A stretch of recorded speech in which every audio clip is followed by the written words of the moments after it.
nosotros planteamos también desde las organizaciones sindicales que hay que humanizar la educación, porque se ha instrumentalizado la educación. La educación es un derecho fundamental y no es una mercancía. Y no es que se tenga algo en contra de lo privado. Lo privado es lo privado, que se financia con sus recursos privados. Pero lo público no tiene que financiar lo privado. Eso es perverso. En un sistema neoliberal que lo que hace es desfinanciar lo público y engordar lo privado. ¿Y quién es el perjudicado? El pueblo. Entonces nosotros, desde las organizaciones sindicales, hacemos un llamado a que prima el bien común sobre el bien particular. Y el bien común somos todos los ciudadanos y ciudadanas de nuestro pueblo. Y por eso defendemos ese bien público que para nosotros es la educación como derecho fundamental. Porque entonces ellos le quieren poner que no es un derecho fundamental, sino que es un derecho esencial, era que llamaban. Esa palabra esencial es perversa ahí, ¿por qué? Porque nos quita a nosotros el derecho a la protesta y a la huelga. Y la huelga y la protesta es legítima en nuestra constitución política, porque en las calles es donde nosotros reivindicamos nuestros derechos, porque nosotros enseñamos precisamente eso, desde la conciencia crítica a que los derechos nosotros los tenemos que exigir. En un gobierno neoliberal tenemos que exigir derechos. El derecho es fundamental, más no esencial. Y eso, tal vez eso fue lo que rebosó la copa. Pero también, además, la educación como derecho fundamental debe ser administrada y financiada por el Estado, la educación pública. Y vuelvo y repito, no tiene por qué el recurso público irse para la entidad privada, porque lo privado tiene sus recursos, no tenemos nada en contra del que tiene sus recursos privados, pues que los utilice y capitalice su dinero en su recurso privado y él mismo financie su educación. Pero lo público debe ser para lo público. Pero también, además, la formación docente debe ser también administrada y financiada por el Estado. Los docentes de nuestro bolsillo financiamos nuestra propia educación. Y entonces ellos pretenden que nosotros, de nuestro salario, además tengamos también que ayudar a financiar esa educación pública, y así no es. Así no es, porque sí hay un desnivel en la profesión docente con respecto a las otras profesiones. Nunca es igual al salario de un docente, que merecería ganar mucho más. Pero también tenemos otro problema de país, y es la salud mental. Y se ha pedido en esta realidad social hoy, como tenemos nosotros aulas de 40 y 45 estudiantes, cuando la salud mental del maestro está en riesgo y la salud mental también de los niños. Un niño no aprende en hacinamiento, pero pues eso no le interesa a la élite, no le interesa que el pueblo aprenda, porque entonces más subyugado va a estar. Nosotros decimos que lo pedagógico serían 20 estudiantes por cada maestro, y obviamente ahí daría la oportunidad para la ampliación de planta docente, porque hay muchos docentes ya profesionales que están sin empleo y están en la espera de ser nombrados o de una provisionalidad mientras hay concurso. Ahí daría la ampliación de la planta docente. Esa relación técnica también tiene que ver entonces con la falta de inversión en la infraestructura de los colegios. Nosotros, los líderes sindicales, visitamos las zonas de los colegios y nosotros vemos cómo la planta física se deteriora y no hay inversión en la planta física y no hay un buen recurso para la educación. Pero sí hay muy buen recurso para las fiestas de los pueblos. En el caso de Pereira, muy buen recurso, más de 7.000 millones para las fiestas del chupi y de la cosecha, pero no hay dinero en la mesa de negociación para invertir en la planta física de los colegios, para invertir en las becas de los docentes, para que puedan estudiar, para invertir. No hay para la inversión social, porque eso tampoco le interesa a la élite, que maneja además los recursos públicos, ¿no es cierto? Entonces, diríamos nosotros que desde FECODE lo que nosotros pedimos es algo que se viene haciendo históricamente. Los maestros lo vienen haciendo incluso desde que hicieron la marcha del hambre, que han ido construyendo esa conciencia social, porque yo soy 1278 nombrada en el 2008, pero no puedo desconocer la lucha magistral que hicieron los maestros del 2277. ¿Y qué pedimos también entonces con esa ley estatutaria? Que haya también un estatuto único de la educación, porque ellos pretenden dividir, también dividiendo en los maestros, decreto 1278, el 2277, los educadores, todo el mundo separado porque dividir reinarás. Necesitamos un único estatuto docente para poder que esa profesión docente se vea dignificada, pero sobre todo también en el SGP, que es el Sistema General de Participaciones, se necesita ampliar la cobertura y se necesita ampliar el presupuesto para poder tener con qué invertir, entonces, en educación, en salud, en agua y en saneamiento básico, porque también nos encontramos con colegios donde no hay agua ni saneamiento básico. Es importante para nosotros saber que esta realidad social necesita una transformación estructural. Eso es lo que se necesita, un cambio estructural, pues para poder nosotros llegar a esa revolución educativa. Pero no podemos seguir jugando a financiar con lo público lo privado, porque entonces nunca se va a transformar. Bueno, la pregunta que nos hacía la compañera aquí es ¿por qué no pasó la ley estatutaria? Este es un momento histórico, como lo mencionaba yo ahora, en la que el país requiere indudablemente la reforma. Creo que los que estamos aquí presentes nos negamos a ser actores de reparto, sino que somos protagonistas desde los diferentes escenarios. Pero esa ley estatutaria, digamos que no fue creada o propuesta para todos. Juan Carlos decía ahorita que la educación es para todos. No, la educación no es para todos. En este país la educación no es para todos. Las condiciones, digamos, básicas que generaba la ley estatutaria, que era de manera genérica, supuestamente abarcaba a todos los roles, a todos los estratos, a todos los niveles de educación, pero no es así. Yo hablo desde la ruralidad. Ustedes casi todos, creo que todos trabajan en el sector urbano, desde lo público, lo privado, pero la ruralidad en Colombia es una situación, es un país diferente, es un país totalmente diferente. Y esa ley estatutaria no nos tenía en cuenta. Empecemos diciendo lo que decía ahorita Juan Carlos, a nosotros no nos convocaron a hablar para esa ley estatutaria. Y ahí FECODE tiene un gran, digamos que, responsabilidad. Y sus filiales, siendo yo también sindicalista y perteneciente a Educal, no nos convocaron a hablar sobre ese otro país. Es que nosotros somos los que ponemos los muertos. La ruralidad de Colombia es el que pone los muertos. Somos los que vivimos el conflicto. Ustedes hablan del bullying, del matoneo, de la violencia intrafamiliar, bueno, etcétera, que es lo que vive el 30% del territorio del país. Pero el 70% del territorio vivimos lo que vive la ruralidad. Y eso que yo vivo en una ruralidad del centro del país, que lo tenemos todo, que tenemos el agua, la luz, las vías, bueno, tenemos todos. Dígame la ruralidad del norte del país, del sur. Ahora, con este conflicto tan álgido que tenemos en este momento con el sur del país, los llanos orientales. Entonces digamos que no pasó esa ley estatutaria primero porque no fue una voz de todos y con digamos que con un silencio cómplice de FECODE, siendo yo parte también de eso. Eso es lo primero que hay que decir. Lo segundo es que quiero que ustedes se pregunten sin respondernos, porque sería algo impopular, si no hubiésemos tocado en la enmienda situaciones tan álgidas como por ejemplo la evaluación del docente, el ser fundamental a esencial, el derecho a la educación, hubiera pasado esa ley estatutaria, muy seguramente, porque en las discusiones colectivas, públicas y en los medios de comunicación no hablábamos de cobertura, no hablábamos de deserción, no hablábamos de analfabetismo, que yo que me recorro el territorio, no se imaginan los indicadores tan desfasados que tiene el ministerio con la realidad del país. Entonces tampoco pasa esa ley estatutaria porque no se acerca a la realidad. Alguna vez se lo dije yo a Liz siendo del ministerio y se lo dije siendo secretaria. El ministerio legisla para la ciudad, no legisla para la ruralidad de Colombia. El ministerio no tiene una estrategia establecida para los territorios, a pesar de que en la teoría y en el papel esté el documento,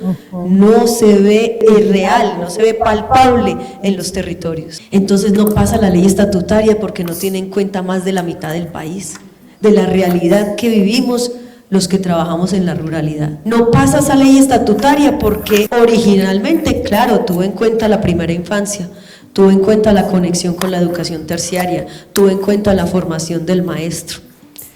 Pero llega, bueno, Centro Democrático, Paloma, bueno, los que hayan sido, y le cercenan una cantidad de cosas que se enfocan y digamos que se revisten de lo que necesitan las grandes urbes, pero no piensan en el campesino, en los niños, en los maestros rurales. No pasa la ley estatutaria por eso. ¿Por qué salimos a las calles? Yo, siendo directiva, que casi nunca veo un rector en la calle marchando.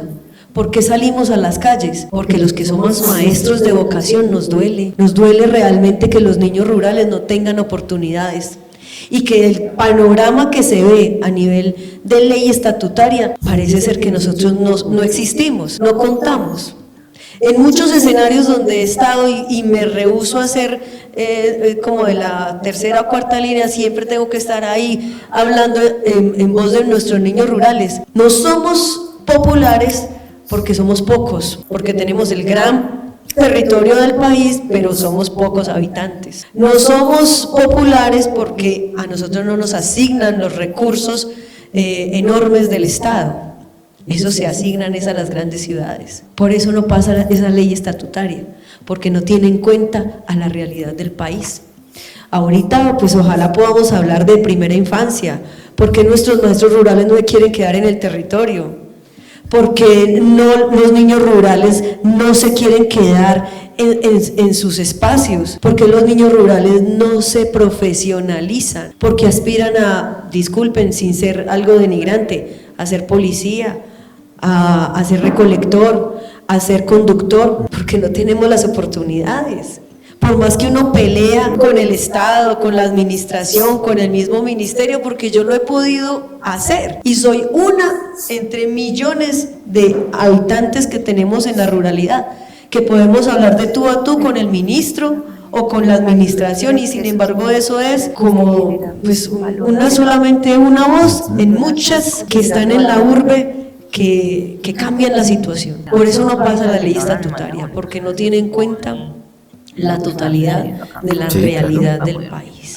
Perfecto, vamos entonces con la segunda pregunta y vamos a tener dos intervenciones para dar respuesta. ¿Cuáles son las diferencias con la enmienda propuesta en la Comisión Primera del Senado? Entonces, ¿quién quiere intervenir la respuesta? Entre la propuesta inicial y la conciliada, digamos que fue la que se concilió con, si mi memoria no me falla, con María José Pizarro, la ministra de Educación, y la otra que estaba por parte de la bancada de oposición al gobierno. Yo diría que la propuesta que presentó el gobierno, que fue el primer documento que nos compartieron, que llegaron a nuestros correos, de alguna manera tenía la expectativa que se había construido pseudo participativamente, pero que en el trayecto, en el tránsito legislativo, como se presentaron varias propuestas, entiendo que hubo una de Cambio Radical, si mi memoria no me falla, y creo que hubo la otra de Paloma, y se tuvo que conciliar con la del gobierno, que fue donde le quitó, como que generó, digamos, como el levantamiento de la voz de quienes no nos sentíamos representados ahí. Bueno, no, hay cosas bien interesantes entre lo uno y lo otro. La ley estatutaria, digamos que recogía la original, la voz del Congreso, de la Cámara, de algunos espacios académicos que fueron consultados por ellos, y creo que el documento original era muy universal. Digamos que abarcaba y subsanaba muchas dificultades que teníamos desde el 91. La enmienda, digamos que nefasta para la educación si hubiera pasado. Bueno, tiene temas sindicales álgidos que tocan fibras al magisterio colombiano, como es el tema de la evaluación docente, que indiscutiblemente, independiente del tema económico, que eso efectivamente hubiera traído en cascada muchas dificultades económicas para el magisterio colombiano, pues no hubiera sido atinado, pues porque las diferencias son marcadísimas entre los maestros que están en la ciudad y los maestros que están en la ruralidad, entre los maestros que están en lo privado con tantas oportunidades de formación que tienen, a los maestros que estamos en lo público, que arañamos la educación superior para poder subir en el escalafón. El tema de la evaluación docente pasa por la dignificación de la escuela, por la infraestructura, por las condiciones pedagógicas, digamos, didácticas de la escuela. O sea, yo no puedo comparar un maestro que esté en el Chocó, que esté en Buenaventura, o un maestro que esté en Bogotá, a pesar de que esté no sé, en las condiciones de violencia más altas que pueda vivir la ciudad de Bogotá. Ese fue un tema álgido que le agregaron y que obviamente tocó fibras. El segundo tema álgido fue el tema de educación esencial, educación fundamental. Eso cercenaba por completo los derechos del magisterio. Otro tema fundamental fue el tema de la primera infancia. Yo no sé si ustedes, los presentes, están enterados que a pesar de que el ministerio sacó hace años la ley para legislar este tema de la primera infancia, muchas de las entidades territoriales apenas estamos saliendo, proponiendo pilotos en nuestros territorios. Manizales tiene unos cuantos jardines y unos escasísimos prejardines en lo público. Ahí debería de haber habido una apuesta radical del ministerio y del gobierno con respecto a la primera infancia de 0 a 3 y de 3 a 6 años. Que ahí hablan muy claro de los 2 ciclos y etcétera, pero en la enmienda eliminaban por completo esa parte. ¿Y qué decir de la educación terciaria, de la conexión con la educación terciaria? Casi que favoreciendo, privilegiando a unos pocos y eliminando la posibilidad a la gran población. El tema de la meritocracia, sí, funciona muy bien en las ciudades, funciona muy bien en ciertos estratos, pero por ejemplo para la ruralidad no funciona. Nosotros indiscutiblemente van a pasar muchos años para que un niño rural pueda competir directamente o ganarse un espacio con un niño incluso de un colegio público de la ciudad. Las dificultades, o digamos que las diferencias, eran marcadísimas entre la ley estatutaria y la enmienda, y esperamos y anhelamos que cuando se vuelva a generar esta discusión se dé realmente unas discusiones reales, digamos coyunturales en los territorios, porque el ministerio tiene una costumbre bastante incómoda para los que estamos en las regiones. Cuando va a los territorios hace disculpen la palabra que puede sonar ofensiva, la pantomima de ser toda la parafernalia de que es popular, de que se hace, de que se dialoga, que se llega a concertar, pero en realidad el documento ya está, ya se saben cuáles son las directrices, etcétera. Eso ya está más que dialogado con la parte, pues con el gobierno. Entonces, ojalá que desde las bases, desde los sindicatos, desde las filiales, desde las mismas instituciones tengamos la voz y la posibilidad de hablar y de rayar sobre esos documentos que eran tan importantes. Como les decía ahora, si nosotros, además de esos temas tan sensibles que tocan el salario del maestro, que tocan el escalafón del maestro, que eso es lo que lleva al magisterio a las calles, también podamos hablar de temas tan sensibles como el tema de la cobertura, de la deserción, de la permanencia, de la calidad educativa. Esas son las cosas, la esencia de la escuela, y eso es lo que deberíamos haber estado discutiendo y haber estado en las calles hablando sobre eso que estamos haciendo, por ejemplo, para que nuestros niños permanezcan en el sistema. Bueno, yo trabajo en una cosa muy particular en el ministerio, no represento el ministerio, pero lo que yo tengo claro es que el ministerio no se entera absolutamente de lo que sucede en el país. Yo creo que ustedes están equivocados cuando dicen que el ministerio legisla para las grandes ciudades. No, el ministerio no legisla, ¿ya?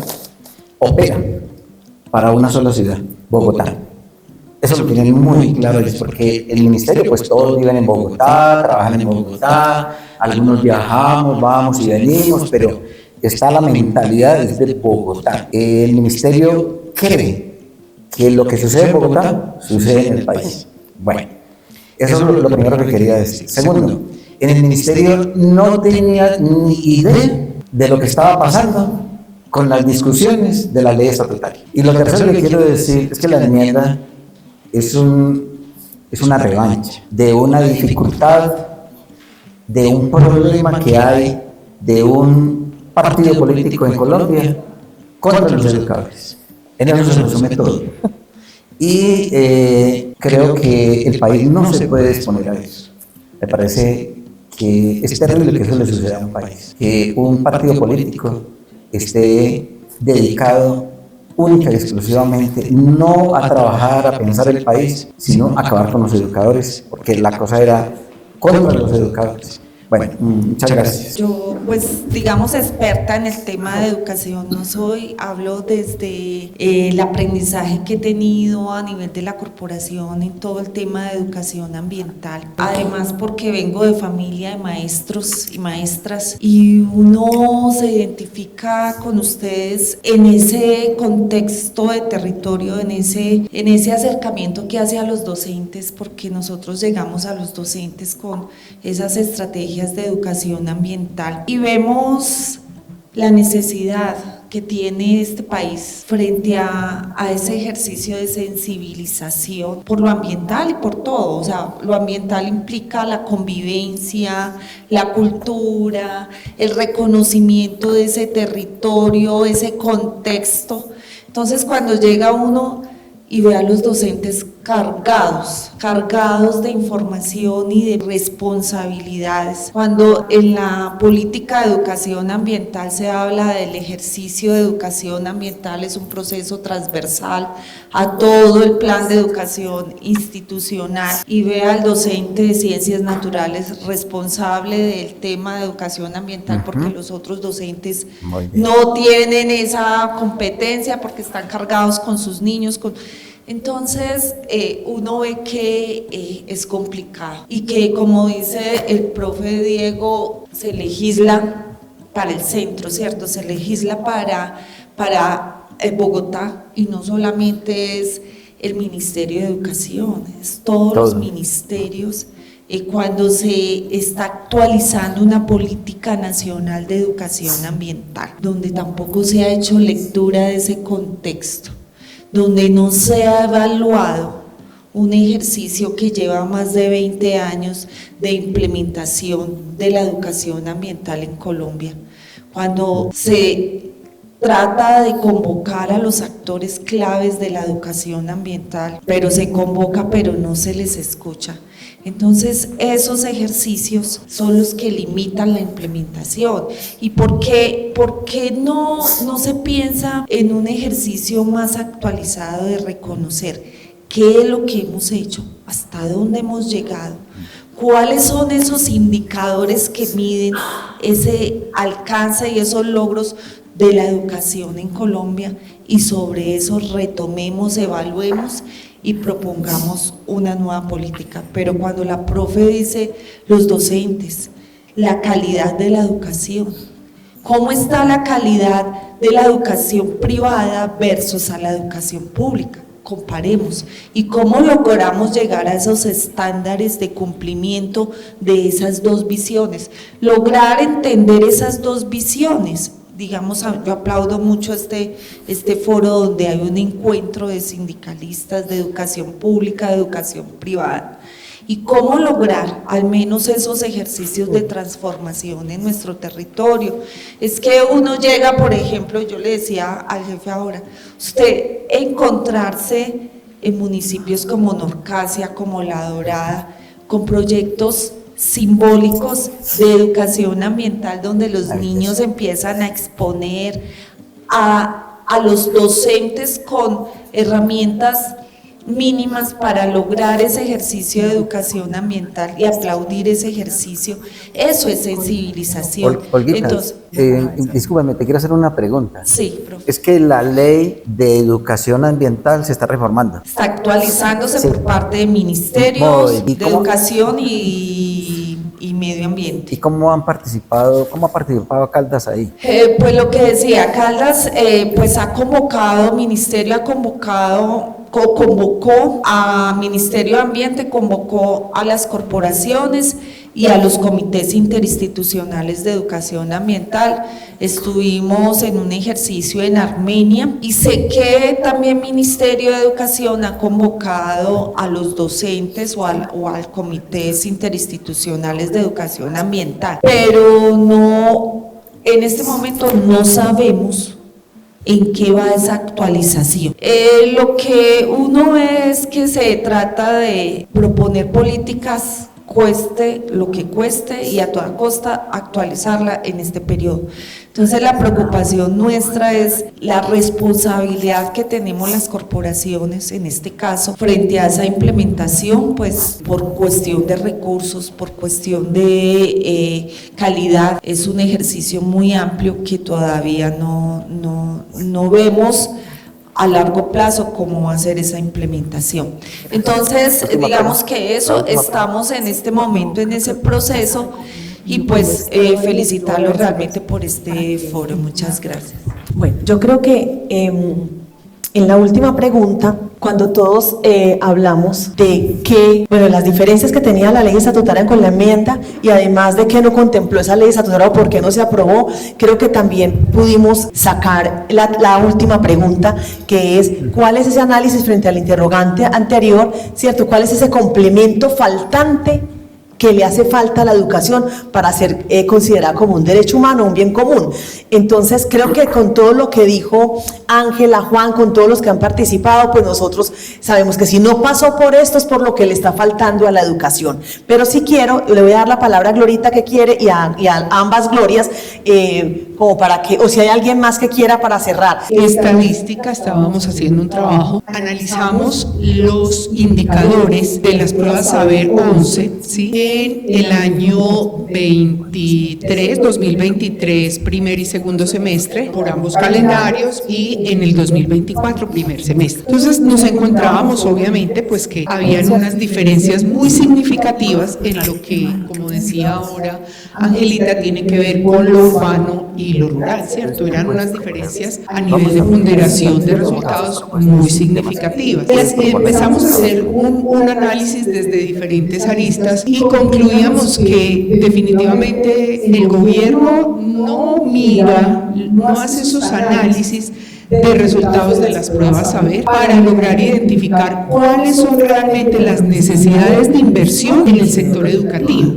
Porque veíamos, por ejemplo, la ruralidad, pero donde hay adecuadas vías de acceso, donde la diferencia tan marcada, por ejemplo, con los municipios del sur del país, ¿sí? Donde están obviamente permeados por los problemas de sociales, de guerrilla, de narcotráfico, de todo esto. Mirar esos niveles tan bajos que alcanzaron, donde uno a veces escucha ciertos discursos donde solo le echan la culpa a los docentes o a las instituciones educativas por el mal desempeño en las pruebas Saber 11, ¿cierto? La Saber Pro. Y resulta que no, que es que eso tiene mucho de dónde cortar, inclusive desde la parte de nutrición, o sea, los factores de alimentación, cómo inciden en un buen desarrollo de las pruebas Saber 11, cómo los niveles de formación que tienen los maestros, como lo decía la doctora Alba Lucía, o sea, eso no puede ser única y exclusivamente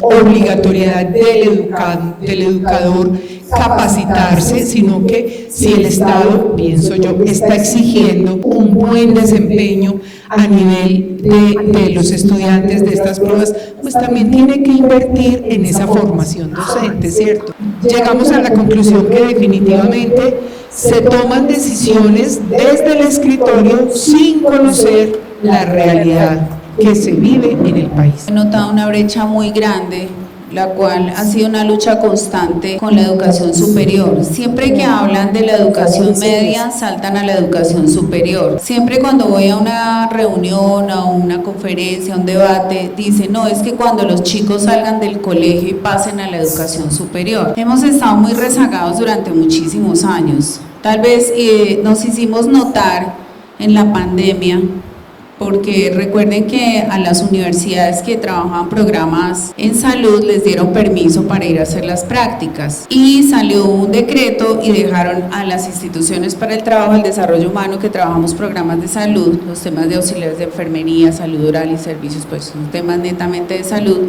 Nos tuvimos que pronunciar porque nosotros también teníamos la necesidad de poder sacar a nuestros chicos a práctica. Eso ha sido una lucha incansable. Afortunadamente nosotros estamos en una agremiación, se llama CENOF, sin embargo, y bueno, nos hemos manifestado ante los entes estatales y hemos logrado algo, pero hay temas que me parecen muy preocupantes, y es que cuando nosotros recibimos los chicos, somos institución privada, no solamente lo que les acabo de mencionar, que nos han rezagado mucho con el tema de la educación técnica, sino que cuando recibimos los muchachos encontramos un vacío gigante entre un estudiante de educación pública y un estudiante de educación privada, ¿cierto? Habilidades cognitivas, competencias ciudadanas, habilidades blandas y ese tipo de cosas que deben enseñar desde los colegios. Entonces nos ha tocado en muchas ocasiones empezar desde una regla de 3 para, por ejemplo, en el programa de enfermería poder decir cuáles son las dosis que tienen que tener los muchachos en el momento que tienen que dar las dosis, poner las dosis a los pacientes. Entonces, ahí hay una brecha muy grande y veo que no hay articulación desde el Ministerio de Educación en ese tema, porque deberíamos trabajar muy de la mano desde la básica, la media, la técnica, la superior, sino que estamos trabajando todos muy desalineados. Y eso pienso que es un tema muy fuerte y muy delicado que hay que trabajar aquí dentro de nuestro país. Otro tema importante a trabajar es que ahora estamos trabajando arduamente con el nivel de cualificaciones. No sé si ustedes lo han oído hablar. Eso es una educación no cualificada que salió en Europa y en Alemania la utilizan mucho, donde nosotros ya podemos trabajar por niveles de cualificación. Es un tema fuerte que hay que trabajar, donde desde el Ministerio del Trabajo nos van a decir a nosotros los empresarios cuáles son las necesidades de formación que tiene el país, pero eso es un tema que va demasiado lento, muy lento. Solamente han salido 79 cualificaciones y en este momento tenemos que mirar en programas de salud que hay, porque ¿qué está haciendo la educación superior con el respeto? Muchas universidades se han dedicado a proyectos y a temas de investigación, que es el deber ser de ellos, pero otros, debido a la situación económica, ¿cierto? Debido a la situación tan fuerte que estamos pasando y al tema de deserción tan alto que tenemos en los estudiantes, la educación superior se está pasando a programas técnicos. Entonces es un tema bastante grueso de trabajar. Me encantaría poder como empujar más el tema de las cualificaciones, porque ahí le da cabida a todas las instituciones, tanto técnicas como superior, de que vamos a trabajar por niveles y cada uno sabe hasta dónde llega su responsabilidad. Pero esto viene desde hace más o menos unos 10 años que vienen trabajando desde el ministerio y no lo han podido sacar a flote. Muchos intereses creados, muchas situaciones que se han generado. Entonces, para mí eso es un tema de trabajarle con fuerza, con integridad, con respeto, y realmente es muy importante que a las instituciones técnicas, los colegios los tengan en cuenta. La Fundación Luker hace una tarea muy hermosa que es la inclusión. Entonces ellos dicen el trabajo de universidad en tu colegio, pero ahí viene otro tema muy importante, sin demeritar el trabajo tan lindo que hacen, porque ellos tienen en cuenta universidades, instituciones técnicas, y a todos nos dan espacio. Pero ¿qué pasa? Un chico de 9º o 10º grado, donde tiene la educación, en su jornada de colegio hace lo que tiene que hacer para terminar su colegio, su 10 y su 11, y en la contrajornada estudia el técnico. O sea, me parece demasiado grueso el tema, y a veces el tema práctico, porque es que el técnico que hace 50% teoría, 50% práctica. Si al chico no le dan permiso de ir al sitio de práctica, entonces simplemente tenemos que hacer procesos productivos o proyectos productivos para ellos poderlos graduar, ¿cierto? Entonces, ¿cuál es el pitch o el fuerte de la educación técnica? Que tengan habilidades y destrezas, y sus competencias no solamente sean académicos, sino capacidades y destrezas de ir al sitio de práctica, de encontrarse con el campo laboral y realmente darse en cuenta si eso les gusta o no les gusta, ¿cierto? Que esa es una gran ventaja que nosotros como instituciones técnicas tenemos, mientras que la educación superior hay que esperar hasta los últimos grados para que ellos vean realmente y se enfrenten con el campo laboral, que es el que es importante y el que desarrolla las habilidades y las destrezas para ellos. Muchísimas gracias. Bueno, vamos a cerrar este encuentro. Primero agradeciéndoles a todos la asistencia, la participación. Creo que hay aportes muy importantes para el inicio o como inicio de esta discusión, porque es mucho lo que hay que conversar. Este inicio de conversación nos lleva o nos llama a seguir pensando pues la educación como un derecho fundamental. Y en ese orden de ideas queremos preguntarles a ustedes qué asunto, qué problema o qué discusión orientará nuestro próximo encuentro. Nosotros nos vamos a seguir encontrando y queremos que ustedes nos acompañen, queremos ampliar el auditorio, queremos ampliar las voces, la conversación. Entonces, escuchémonos un poquitico a ver hacia dónde vamos mirando para que esto que es la educación como un derecho fundamental podamos encontrar interlocutores válidos e importantes como construcción de abajo hacia arriba. Nosotros creemos que de arriba hacia abajo no nos estamos escuchando. Pero hay un tema que nos convoca con mayor ahínco en este momento coyuntural de la ciudad. Dentro de poco se van a conformar las mesas para la construcción de la política pública para la educación en la ciudad de Manizales. Indiscutiblemente los presentes tenemos que estar ahí, de alguna u otra forma. Van a haber varias mesas y por temas: infraestructura, formación docente, primera infancia, etcétera. Entonces ahí tenemos que estar. Si nos estamos quejando de que el grueso, que a nivel país no nos escuchan, por lo menos tenemos que sentar la voz nuestra desde la institución privada, desde lo público, desde los sindicatos, desde las empresas, en esa construcción de política pública. Me conecto mucho con Alba Lucía en términos de, hablar del futuro de la educación, pero desde la educación humana que necesitamos. Y educación humana no solamente para los estudiantes, sino lo que tiene que pasar con los docentes, porque a los docentes les decimos, tienen que humanizar la educación, y el docente dice, bueno, muéstreme cómo. Entonces, ¿qué tiene que pasar con los docentes? ¿Qué tienen que recibir los docentes para que tengan las herramientas para poder humanizar la educación? Me parece un tema fundamental. Para mí, pues si también lo dije en la encuesta, pues me parece muy interesante poder conocer o poder hacer ese análisis desde la educación pública versus la educación privada. O sea, esos elementos que diferencian y esos elementos que unen para hacer un ejercicio de cumplimiento de la educación como derecho fundamental y como derecho universal. Toda la participación, todas las propuestas en los temas, pues coincidimos. La verdad es que nosotros teníamos como dentro de la planeación algunos temas también ya previstos. El primero pues era este, que inclusive lo teníamos programado para julio, sino que pues por muchas acciones y agendas y problemas diferentes se nos corrió, pero coincidimos en unos temas que era el PI fundamental de lo que propuso Albita, y lo de horas por impuesto también lo teníamos contemplado como que venía ahí, pero vamos a tener en cuenta todo lo que ustedes colocaron para que nos volvamos a reencontrar.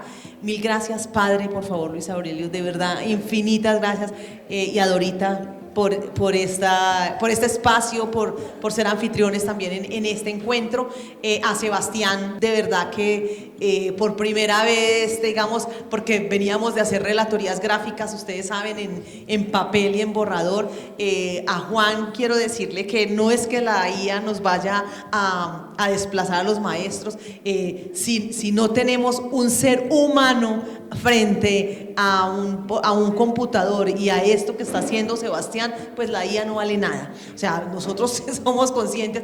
Algo que quería también decirles inclusive desde el principio, Diego y yo hoy estamos también construyendo, nos adelantamos un poquitico nomás, pero estamos haciendo unas propuestas para Manizales y para Caldas en formación, a nivel de diplomado y de maestrías. Ya tenemos unos contactos con las universidades y todo, ya estamos muy adelantados en esas propuestas. Van ligados a la importancia de la neuroeducación, de la neuropedagogía, de la neurociencia para la inteligencia artificial. Sin nosotros, digo yo, sin eso no existe inteligencia artificial. Así que por allí vamos, y no te preocupes que vamos a resolverle la inquietud de Sebastián, que no hablamos hoy aquí de la IA, pero no es eso. Simplemente tenemos que abonar el terreno y trabajarlo desde la base para poder de verdad llegar a eso, pero jamás, nunca reemplazará el talento humano, ni las capacidades, ni las habilidades humanas.